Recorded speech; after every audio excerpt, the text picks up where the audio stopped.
بیچنے والے ہیں. آج کا جو دھندا بنا ہے ان کی بات نہیں کر رہا ہوں.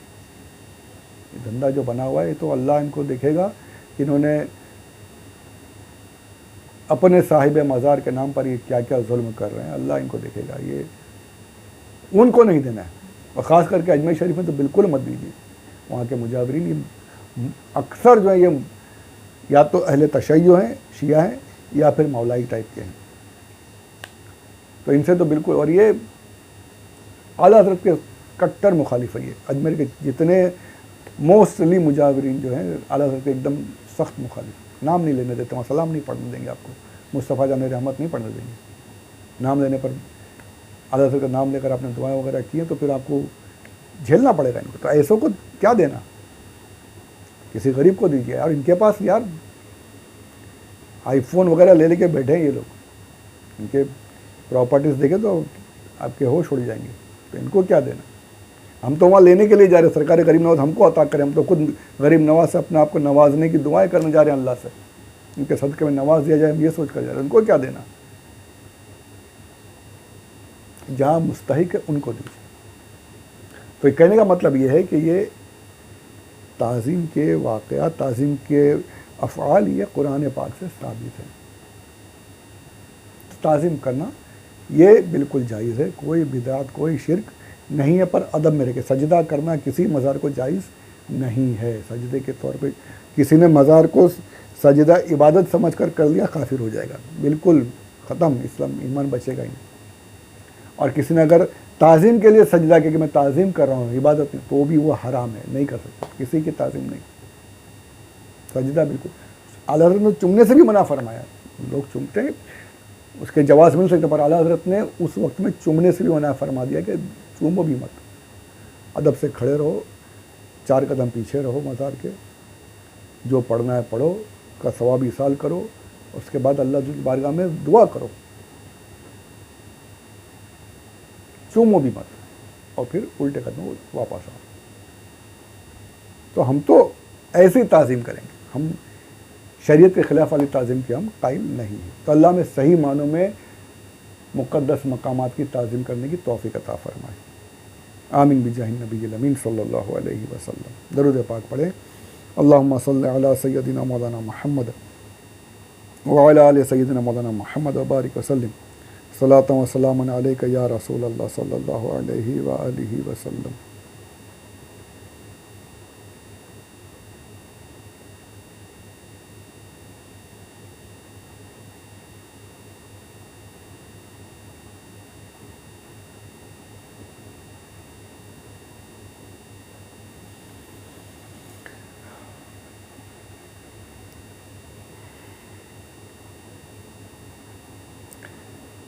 اب یہ باب حطۃ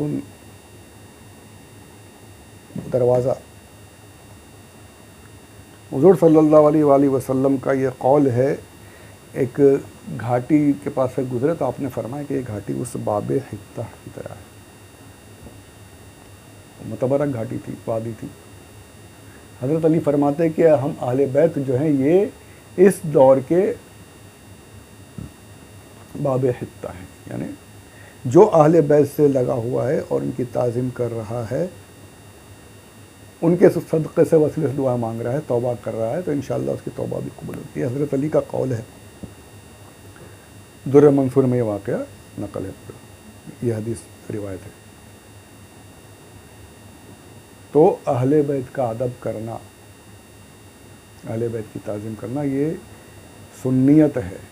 پر اہل بیت کی تعظیم کی آڑ میں حضرت امیر معاویہ اور دوسرے صحابہ کے خلاف زبان لعن دراز کرنا، لعن طعن کرنا یہ صحیح نہیں ہے. یہ شیعہ لوگ، اہل تشیع.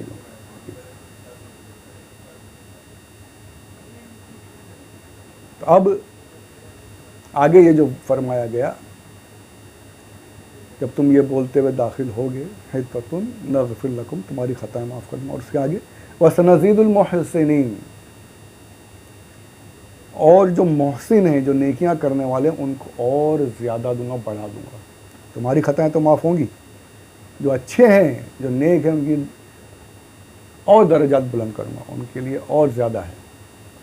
تو پتہ چلا کہ کچھ اعمال جو ہم عمل کرتے ہیں اور اگر ہم ایصال ثواب کرتے ہیں، یہ بولتے ہیں کہ تم ایصال ثواب کرتے ہو تو کیا وہ ولی کو گناہ گار سمجھتے ہو؟ گناہ گار ہے نا، تبھی تو تم ان کو ایصال کرتے کہ اسے گناہ بخش جائے۔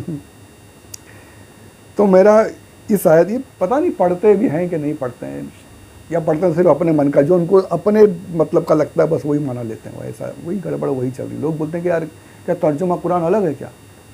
ترجمہ الگ ہے کیا؟ ارے بھائی سب ایک ہی ہے، لیکن اس کے بعد میں ترجمے ایسے کیے جاتے ہیں، اپنے من کے ترجمے کر کے اپنے من کی تفسیر کی جاتی ہے، جس چیز سے جو صحیح چیز ثابت ہونے والی ہوتی ہے اس کو بھی گڑبڑ کر دیتے ہیں۔ تو یہ سب سمجھنا عام لوگوں کے بس کی بات نہیں، یہ علماء کی بات ہے، یہ علماء کی نظر ہوتی ہے، جو زندگیاں کھپا دی جنہوں نے، ان کی نظر ہوتی ہے کہ اس چیز کو ڈھونڈ کر کے نکالتے ہیں۔ یہ آج کل کی 360 پہ پڑھنے والے، یہ آج کل جو PDF آ گیا وہاں پڑھنے، یہ عام بہت جانتے ہیں، یہ ان کے چکر میں لگے تو گئے بھائی گئے۔ ایسوں کے چکر میں مت لگیے، علماء کا دامن پکڑیے، علماء اہل سنت کا دامن پکڑیے اگر اپنے ایمان کی سلامتی چاہتے ہیں تو، ورنہ اگر اللہ نہ کرے کسی بھٹکے ہوئے کو پکڑے تو آپ کو بھی بھٹکا دے گا، آپ کو بھی لے کے چل دے گا، چل آ جائیے مرزا جہلمی، اللہ اکبر، ایسے ایسے لوگ نکل پڑے ہیں، کیا بولیں یار، بس اللہ ہمارے ایمان کی حفاظت فرمائے، آمین بجاہ النبی الامین صلی اللہ علیہ وسلم۔ تو میرا کہنے کا ابھی جہاں پر ہماری بات ہو رہی تھی کہ ہم ولی کے جو ایصال ثواب کرتے ہیں تو ان کی گناہوں کی معافی کے لیے نہیں کرتے۔ حِطَّةٌ نَغْفِرْ لَكُمْ خَطَايَاكُمْ، تمہارے گناہوں کو معاف کر دوں گا، تمہاری خطاؤں کو معاف کر دوں گا۔ وَسَنَزِيدُ الْمُحْسِنِينَ، تمہارے اس جو نیک عمل تمہارے کرنے والے ہیں، گناہ گار ہوں گے تو ان کی خطائیں معاف ہوں گی، اور جو محسن ہوں گے، جو نیک ہوں گے، ان کو اور زیادہ ملے گا۔ تو پتہ چلا ایک ہی عمل سے وہی عمل ہو رہا ہے، تو اس سے گناہ گاروں کے گناہ معاف ہوتے ہیں، خطائیں معاف ہوتی ہیں، اور جو نیک ہوتے ہیں، جو پہلے ہی بخشے ہوئے ہیں، جو پہلے سے ہی جن پر گناہ نہیں ہیں، ان کے اور زیادہ ان کو ملتا ہے، ان کے درجات بلند ہوتے ہیں۔ وَسَنَزِيدُ الْمُحْسِنِينَ، ان کے درجات بلند ہوں گے۔ ایک ہی چیز سے ایک کے گناہ معاف ہو رہے ہیں اور ایک کے درجات بلند ہو رہے ہیں۔ تو یہاں یہ پتہ چلا کہ ایصال ثواب کرنے سے جو عام مومنین ہیں، اگر ان کے اوپر گناہ ہیں تو ان کے گناہ معاف ہوں گے، اور جو اولیاء کرام ہیں تو ان کے درجات اور بلند ہوں گے۔ تو یہ ان کے بہکاؤ میں نہیں آنا ہے، کلیئر ایک دم، ایک ہی چیز ہے۔ حِطَّةٌ، بولتے ہوئے جاؤ، حِطَّةٌ نَغْفِرْ لَكُمْ، اپنی گناہوں کی خطاؤں کی توبہ کرتے ہوئے جاؤ، تو کیا کروں گا؟ نغفر لکم، ہم تمہارے گناہوں کو معاف کر دیں گے، خطایاکم، تمہاری جو خطائیں اس کو معاف کر دیں گے، وَسَنَزِيدُ الْمُحْسِنِينَ، اور جو محسن ہیں، جو نیک ہیں، ان کے لیے یہی بولنے سے ان کے لیے اور زیادہ عطا کریں گے، ان کو اور بخشش اور زیادہ ہوگی۔ یہ بات سمجھ میں آ گئی بالکل کلیئر کٹ، کہ ایک ہی چیز لیکن اس کے فائدے دگنے۔ یہاں بھی گناہ گاروں کے گناہ بھی معاف ہوں گے، اور جو نیک ہیں ان کے صالحین کے درجات بھی بلند ہوں گے۔ اب یہاں یہ بھی دیکھیے کہ توبہ تو ہر کوئی کرتا ہے، وہاں جا کر توبہ کرو، وہاں جا کر اس دروازے میں داخل ہو، تو پتہ چلا کہ نیک جگہ پر جا کر توبہ کرنا۔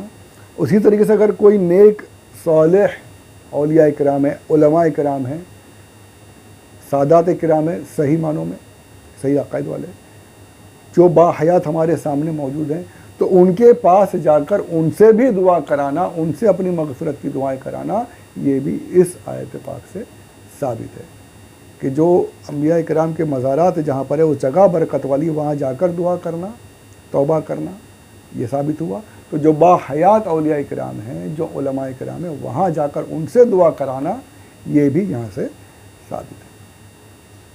تو علماء کرام کی تعظیم کیجئے، ان سے اپنے لیے دعائیں کرائیے، جو صحیح معنوں میں پیر صاحب ہیں، جو صحیح معنوں میں طریقت کے حامل ہیں، شریعت پر چلتے ہوئے، مسلک کے اعلی حضرت پر قائم رہتے ہوئے آپ کو ہدایت دے رہے ہیں، صحیح راستے پر لگا رہے ہیں، تو ان سے دعائیں کرائیے، اپنے پیر سے، اپنے قریب کے امام صاحب ہیں، اور خاص کر کے سادات کرام، جو سادات ہیں ان سے تو خاص کر کے، جیسے میں نے کہا کہ اہل بیت، تو سادات جو ہیں وہ اسی نسل سے آ رہے ہیں، اسی اہل بیت میں سے ہی آ رہے ہیں، سرکار کی نسل سے آ رہے ہیں۔